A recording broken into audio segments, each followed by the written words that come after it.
नाज़रीन के next episode में आप देखेंगे कि शामिर तो अब खुलकर सामने आ चुका है। हर एक को इस बात का पता चल चुका है कि वो अमल के पीछे है, लेकिन अमल की क्या कहानी है ये तो अभी तक अमल और उसकी दोस्त के सिवा कोई भी नहीं जानता, क्योंकि शामिर उसको आकर इस बात के ऊपर ब्लैकमेल कर रहा है कि वो जो चाहता है वो इससे करवा सकता है। लेकिन अमल तो ये बात जानती है कि वो कभी भी इसकी बात नहीं मानेगी। शामिर की सारी हरकतों की वजह से ये सारे बहुत ज़्यादा परेशान तो हैं, लेकिन साथ ही साथ उनको इस बात का भी अब बहुत ज़्यादा भरोसा है कि मिकाल उसके सामने आहनी दीवार बन के खड़ा हो जाएगा। मिकाल को तो एक तरफ इस बात का अफसोस भी है कि जो कुछ उसने अमल के साथ किया वो कोई इंसान नहीं कर सकता। एक लड़की को शादी का झांसा देके उसके बाद उसको एक गाड़ी की खातिर किसी दूसरे लड़के को बेच देना, ये बहुत ही ज़्यादा घटिया हरकत है।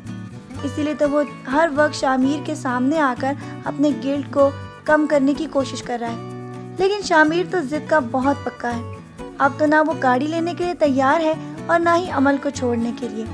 लेकिन आगे आने वाली एपिसोड्स में आप देखेंगे कि अमल के लिए बहुत ज़्यादा मुश्किलात का आगाज़ होने वाला है। अमल की मुश्किलात कहाँ कम होने वाली हैं? दूसरी तरफ उसकी बहन नौशाबा ने जिस लड़के के ज़रिए अपनी बहन अमल को बहुत ज़्यादा माँ की नज़रों में गिराने की कोशिश की थी, अब वही लड़का उसके पीछे पड़ चुका है और वो ये हर मुमकिन कोशिश कर रहा है कि वो उसके साथ अकेले में मिले। इसी वजह से तो अमल भी इसके साथ बहुत ज़्यादा गुस्सा हो चुकी है कि नफ़रत में ये इतनी आगे बढ़ गई कि ये बात भी भूल गई कि वो उसकी सगी बहन तो नहीं लेकिन सौतेली तो है, जबकि वो लड़का जो कि गैर है उसको घर के मामलात में इस तरह दखल अंदाजी की इजाज़त देना कोई भी माकूल इंसान ऐसी हरकत नहीं कर सकता।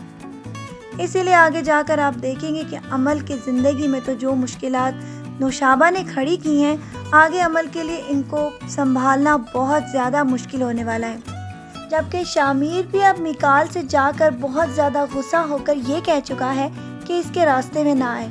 उसे गाड़ी चाहिए थी और वो उसको गाड़ी दे चुका है। मिकाल तो उसको गाड़ी भी वापस करना चाहता है, लेकिन शामिर अपनी ज़िद का पक्का कभी भी इस बात के ऊपर राज़ी नहीं होगा कि वो अमल का पीछा छोड़ दे।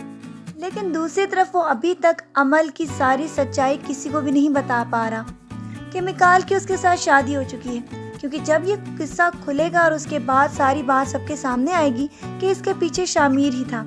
वही अमल को ज़िंदगी में इस तरह जलील करने के लिए ये सारा प्लान बना चुका था। आगे जाकर आप देखेंगे कि इन दोनों की लड़ाई आगे जाकर ये सारा किस्सा भी खोलने वाली है, क्योंकि अभी तक तो मिकाल को ये नहीं पता कि उस किस्से के बाद अमल की ज़िंदगी A to Z बदल चुकी है। उसके वालिद का इंतकाल और सारे वाक़यात एक एक करके जब उसको मालूम होंगे तो फिर उसकी सारी हमदर्दियाँ अमल की तरफ हो जाएंगी और इसके बाद तो हो सकता है कि वो ये भी डिक्लेयर कर दे कि उसकी इसके साथ शादी हो चुकी है। लेकिन चूंकि ये इसकी अम्मी के बुटीक को ज्वाइन कर चुकी है, इसीलिए आगे जाकर बहुत सारी बातें इसके सामने आने वाली हैं। अभी तक के लिए इतना ही। अपना ढेर सारा ख्याल रखिएगा बहुत सारी दुआओं के साथ। अल्लाह हाफ़िज़।